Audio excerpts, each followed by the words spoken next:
Can the Miami 2025 prize be the breakdown that defines the immediate future of Ferrari and Red Bull in Formula One? The Miami 2025 Grand Prix marks a key moment in the Formula One season, not only for its exotic location and vibrant atmosphere, but for the technical and strategic context in which it arrives. It is the sixth quotation of the calendar and represents the second opportunity of the year in which the sprint format is applied, which radically transforms the focus of the equipment. Unlike a conventional weekend, the time for testing, analysis and corrections is minimal, which forces escuderos such as Ferrari and Red Bull to be extremely precise from the first minute. The track chosen for this show is the Miami International Autodrome, a semi-urban circuit mounted around Hard Rock Stadium.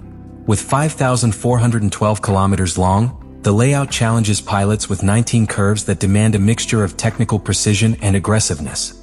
The presence of 3 DRS areas reinforces the overtaking opportunities, but also exposes critical errors in braking and traction areas.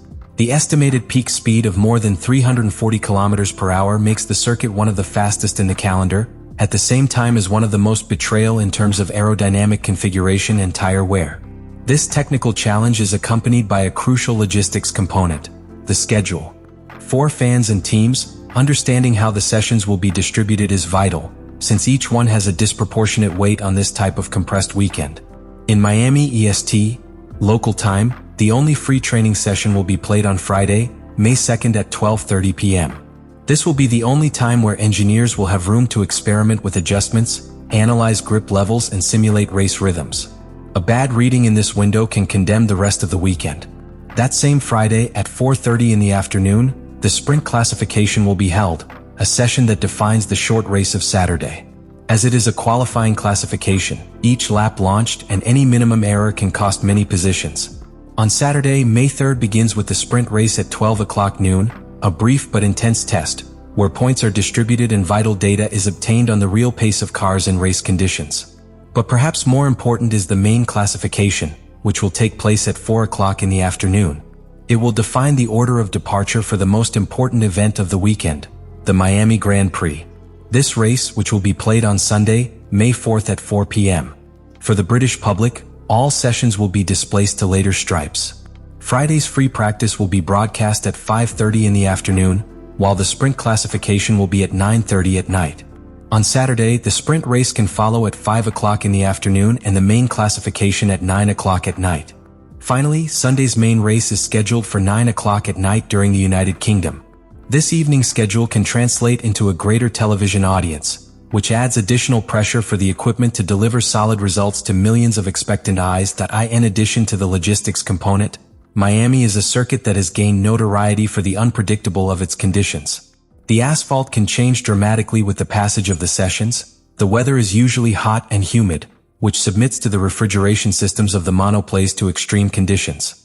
Decisions on aerodynamic load, tire pressure and stop strategies become much more complex due to these variables. The teams that can best adapt to the dynamic behavior of the track will be the ones that take advantage. The Miami Grand Prix is emerging, therefore, as much more than a glamorously mounted event in the calendar. It is a real fire test for technical preparation, operational agility and real-time adaptation capacity. And when this type of environment is combined with the internal pressures that Ferrari and Red Bull live, the result is an explosive cocktail that can mark a before and after in the narrative of the 2025 season. Ferrari has entered the 2025 season with an explosive mixture of hope and uncertainty. After a 2024 in which they consolidated their return to the fight for championships, the arrival of Lewis Hamilton to Maranello was a statement of intentions. It was the most media signing of the decade, not only because of what it represented symbolically, but for what it involved sportsly. A world champion seeking redemption in a historic shield hungry for glory. But what in paper seemed like a perfect marriage has proven, at least in its first measures, a much harder adaptation process than expected. In the first Grand Prix of the year in Australia, reality hit hard. The SF25 showed erratic behaviors, and Hamilton had a frustrating weekend where he barely managed to add a point. The sensations were clear. The car was competitive in certain sections, but tremendously unpredictable in changing conditions. Charles Leclerc also did not escape from the whirlwind of problems. Strategic errors reappeared at key moments, and track reading left doubts about cohesion between pilots, engineers and technical direction. This combination of circumstances eroded, even if it is temporarily, the aura of trust with which Ferrari started the year. However, the stage took a turn in the second weekend with sprint format in the China Grand Prix. There, Ferrari recovered some of the competitive pulse that was expected of them. Lewis Hamilton starred in a spectacular sprint classification, with a return that touched perfection, and made it clear that his connection with the car was starting to develop. At the pilot level, he showed a version closer to Hamilton that dominated the category for almost a decade. The English felt comfortable, aggressive, and especially in control, something that had not happened in its final stage with Mercedes. Although he failed to take the victory, the simple fact of being in the direct fight with Verstappen and the McLaren was interpreted as an encouraging signal. Charles Leclerc, meanwhile, has lived a more inconsistent campaign start. In China, he starred in an unfortunate incident when his own partner is rubbed in the first curve. This damaged his front wing and conditioned his entire career, forcing him to improvise with an unbalanced car. Leclerc opted not to change the wing in boxes so as not to lose positions, a decision that revealed both its tactical aggressiveness and the internal fragility of the team. Ferrari has not yet shown the ability to make optimal collective decisions under pressure, a recurring problem that has come for years and have not yet managed to eradicate completely. In addition to what happens on the track, Ferrari also fights with structural tensions outside it. Hamilton's arrival has meant a change in internal dynamics. Although Frédéric Vasseur has publicly insisted that the coexistence between its two pilots is harmonious, there are signs that hierarchies are not yet completely defined. Hamilton demands an environment that allows him to develop the car in his style, something that involves reorganizing technical priorities and changing part of the workflow that Leclerc had consolidated. This could lead to a conflict of philosophies if the results do not arrive soon. Technically, the SF25 has shown progress in medium and medium-high load circuits, but still suffers in fast curves and has some braking instability, especially with hard compounds. Race simulations in long batches have been decent, but not consistent, which forces the team to depend too much on on-site settings during weekends. The lack of complete correlation between the simulator data and the real behavior of the car on the track is a symptom that they have not yet found the optimal balance of setup. This reduces the margin of maneuver when the format of the event, as in Miami, is so limited in track time. And there is an additional factor that aggravates this panorama: competition does not expect. McLaren has started the year with force, and Red Bull, despite its internal crises, still retains a formidable technical capacity thanks to Verstappen's talent. This places Ferrari in a delicate position. They must pay under constant pressure, without space for errors or margin for improvisation. In this context, the Miami Grand Prix is not one more race. It is a critical opportunity to demonstrate that progress in China was not circumstantial and that they can translate their potential into tangible results. A new fall or a strategic error such as Melbourne's could trigger consequences not only in the points table, but also in the emotional stability of a historically prone team to chaos when things do not come out as they expect. Ferrari must face Miami with surgical precision. Each decision, from the initial configuration to the race management, will be a maturity test for a team that wants to leave behind its reputation as an erratic giant and become a winning structure. And all this, under the scrutiny look of the millions of fans who do not accept anything other than victory. Red Bull faces the Miami 2025 Grand Prix under a dense cloud of uncertainty.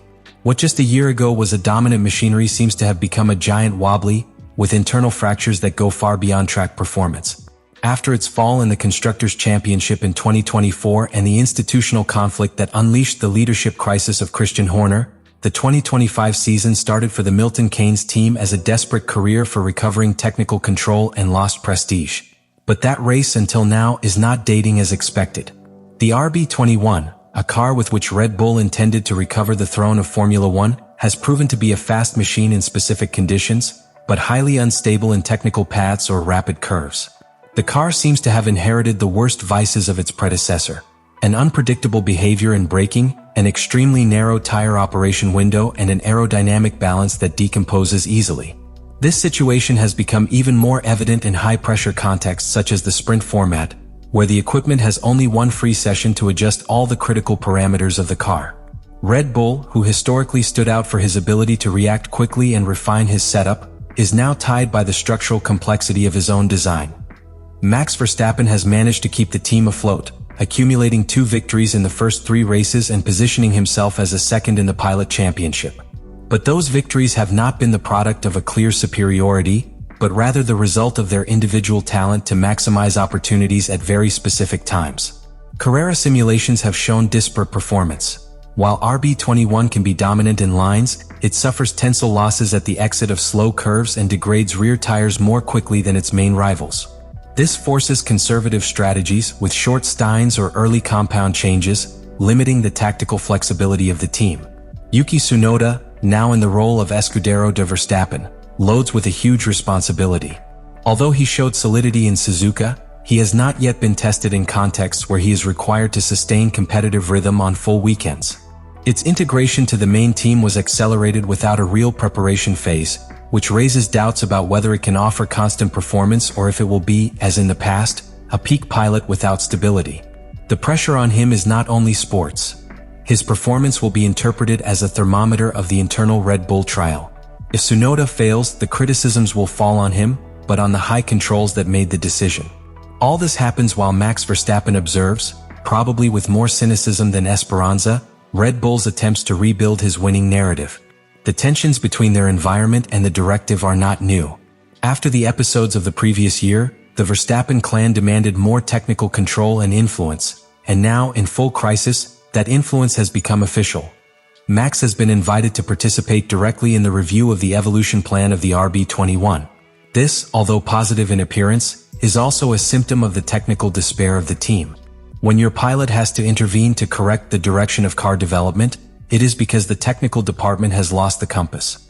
Gianpiero Lambiase, his career engineer, has been key to maintaining track cohesion, but cannot alleviate fractures that originate in the offices. And there is another even more alarming factor, the latent exit threat. Verstappen has already made it clear on more than one occasion that its permanence in Red Bull is conditioned to having a winning car. If the team fails to improve the RB21 or if the structural problems persist, the Dutchman has performance clauses that could facilitate his departure. And in a context where Mercedes and Aston Martin have shown interest in the past, Verstappen's escape would be a catastrophe not only sports, but also symbolic for the organization. In summary, Red Bull arrives in Miami as a tense structure, under pressure, with a historical load of recent success that no longer supports its present. The team that defined the standard now survives with individual talent, defensive tactical decisions, and a divided directive dome. Miami, with its sprint format and extreme demands, will be a place of revelations. If Red Bull manages to consolidate a convincing performance, it could be the beginning of his comeback technique. But if the errors are repeated, the narrative of a giant with mud feet will cease to be a metaphor and become an irrefutable reality. The Miami Grand Prix is not simply one more race within the 2025 calendar. It is, for its structure, moment, and context, a high-voltage event that can redefine the dominant narratives of the season. For Ferrari and Red Bull, their outcome could make the difference between consolidating as serious aspiring to the title or entering a spiral of internal doubts, pressure, and readjustments. Every technical detail, every strategic decision, each track maneuver will be amplified by the urgency that both teams drag from the first dates of the championship. And what is at stake is not only a sum of points, but the psychological control of the season.